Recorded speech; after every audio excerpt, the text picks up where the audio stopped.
You have a new book coming out. The book is entitled The Madness of Crowds, Gender, Race, and Identity. And although you do not, I don't recall reading anything in the book that suggests you were thinking of it or you want readers to think of it as the second in a kind of bookend. One does in many ways follow on the other, in my judgment. Quote, "We are going through a great derangement. People are behaving in ways that are increasingly irrational, feverish, herd-like, and simply unpleasant." And you examine the identity politics of gays, women, racial minorities, and trans. Yes. And the ways in which they're all mad. Yes.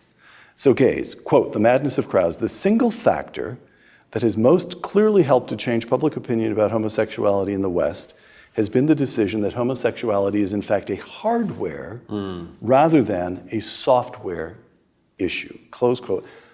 That's extremely striking when one's reading the book. Right. Explain that. I think that this particular thing goes through each of them.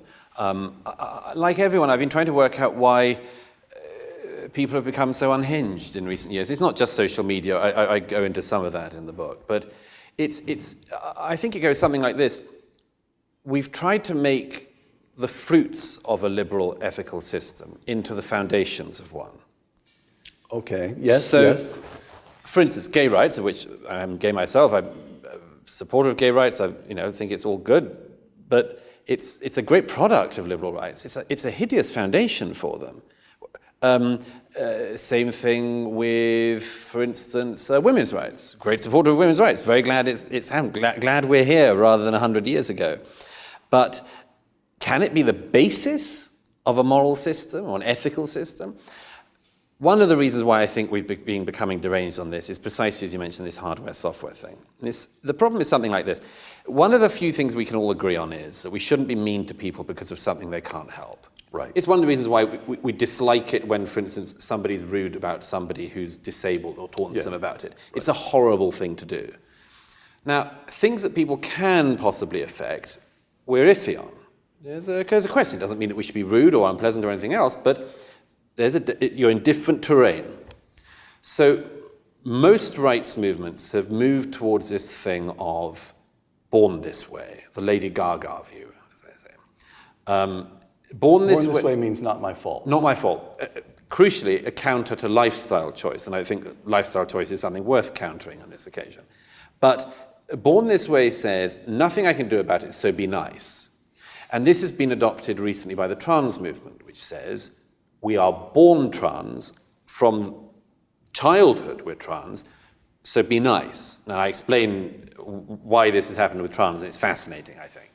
But at the same time, we are making things that are undoubtedly hardware issues, gender, sex, into software. So things we know are fixed. Software meaning malleable, things malleable that can be changed by personal will, by cultural environment, and so forth. Right. It's why the trans issue, by the way, which is such a minority of a minority issue, has become so huge. Because it's demanding two things simultaneously. It's saying something that we're not sure about is absolutely fixed. And one of the very few things we are sure about, sex differences, for instance, is totally a choice. You could be a woman this hour if you'd like. Right. And that sort of thing is deranging for because it's asking us to take part in something we know to be a lie. And it is, among other things, enormously demoralizing to people to be made to lie.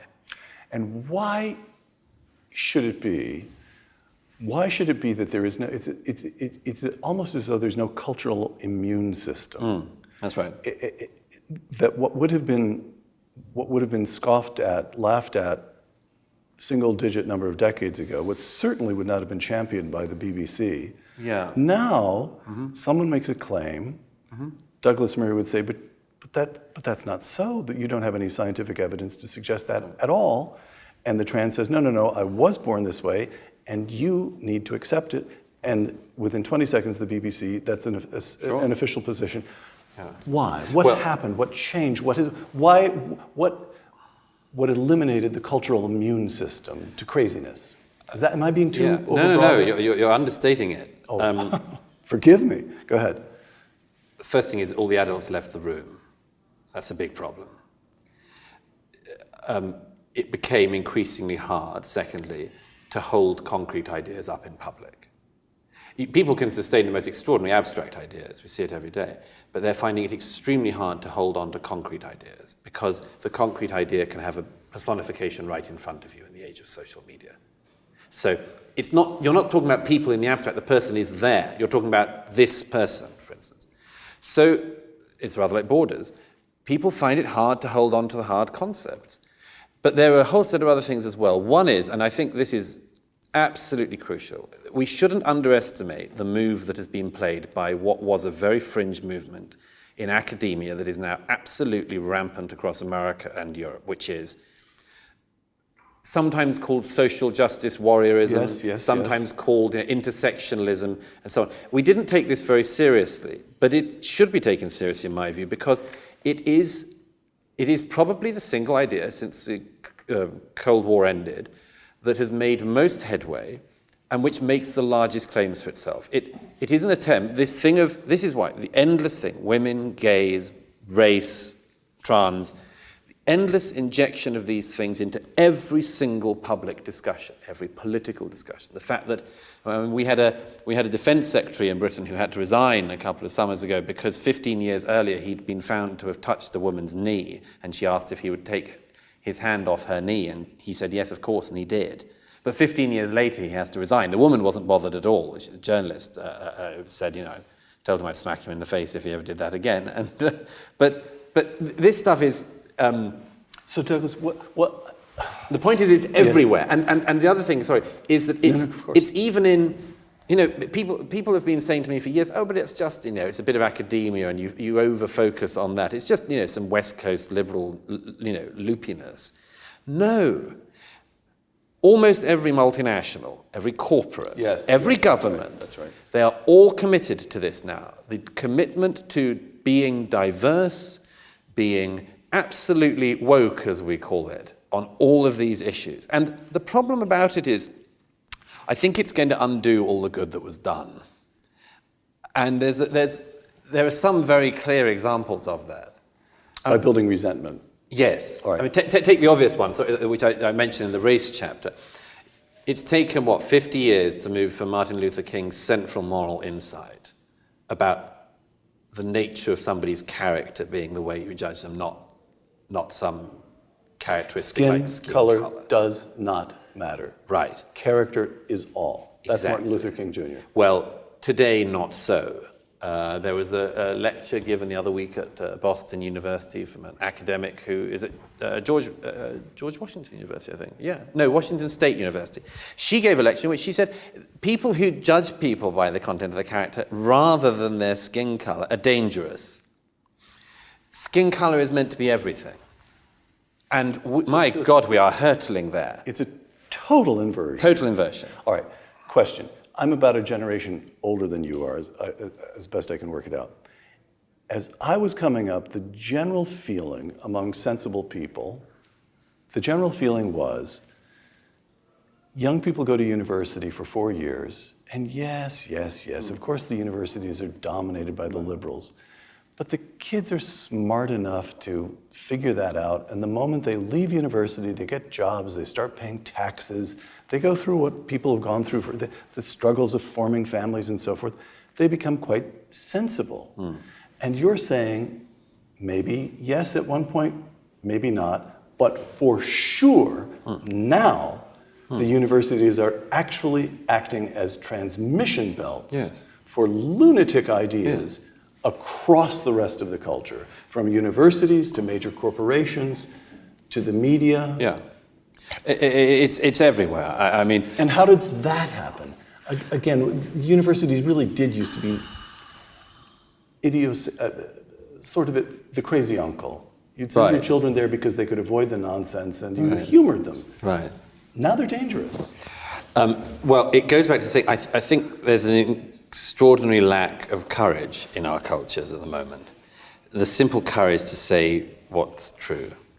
And this has an extraordinary effect because, of course, it means that if you're weighing up whether or not you should go with a mob mentality, a crowd mentality or something or not, if there's basically no benefit to telling the truth, but there could be a huge personal cost to it. Right. You just weigh it up. I mean, is it worth doing or not? Is it, if you saw what happened to Brett Weinstein at Evergreen College, who refused to take part in a racist endeavor that the college wanted everyone to take part in, which was to make all white people leave campus for the day. If you saw that he and his family ended up being drummed out, not just of the university, but of town, and you were another academic who thought, I'm not sure I want to go in with this new era of race baiting that's disguised as anti-racism, and you saw what happened to Brett Weinstein, would you do what he did or not? Almost certainly not.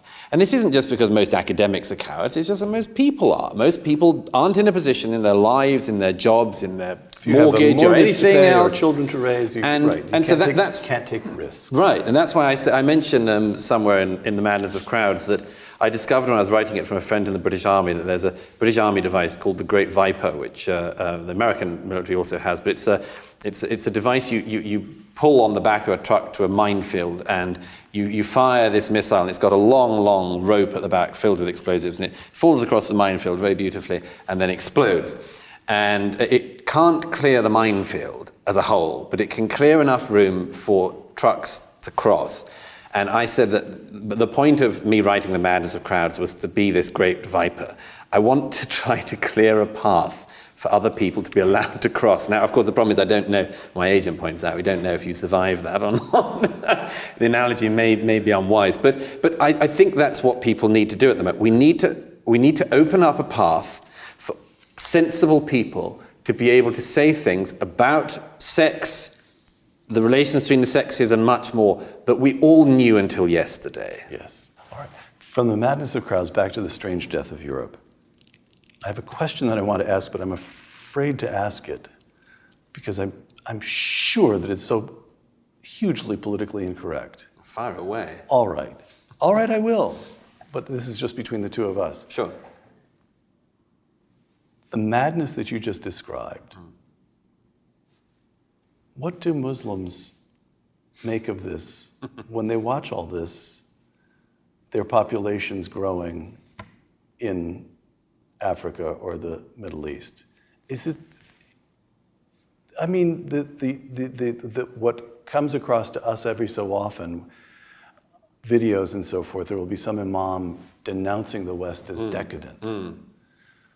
But if cultural decadence means anything, right, it means something pretty close to what you're describing. Yeah. Experimenting on children and yes, yeah, like making everything sexual and yeah, of course. I mean, well, I always think that.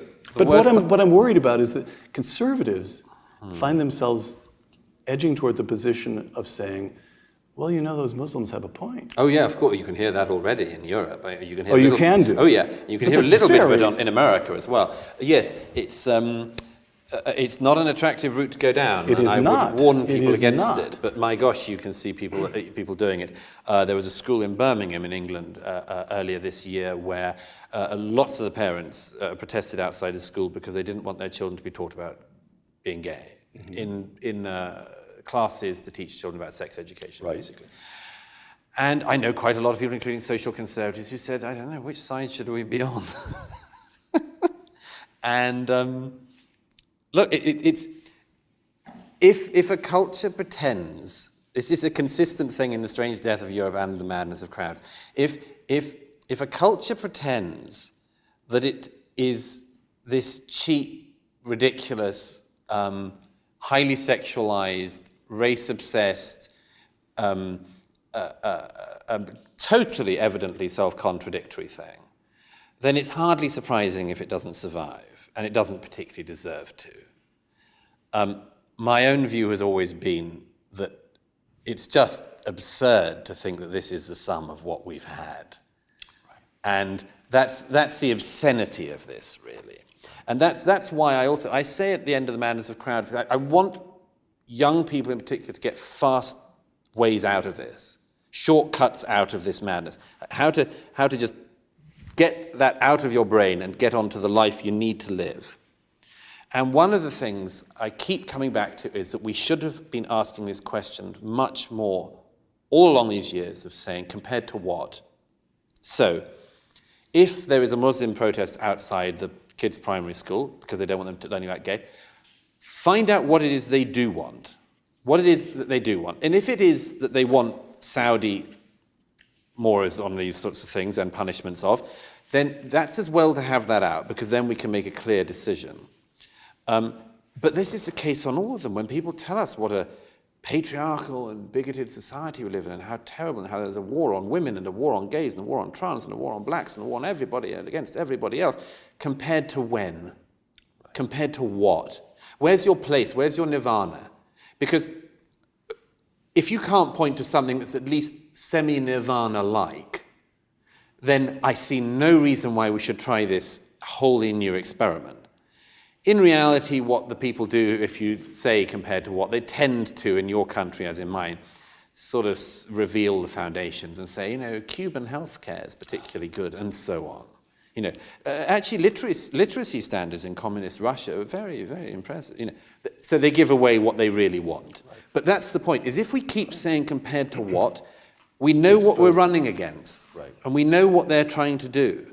And at the moment, we're just in this fog of not realizing the seriousness and the specific nature of the attempts that are being made to totally undermine, rewrite, and destroy everything that I think people of any political direction in our countries would have thought of until recently as at least a pretty good deal.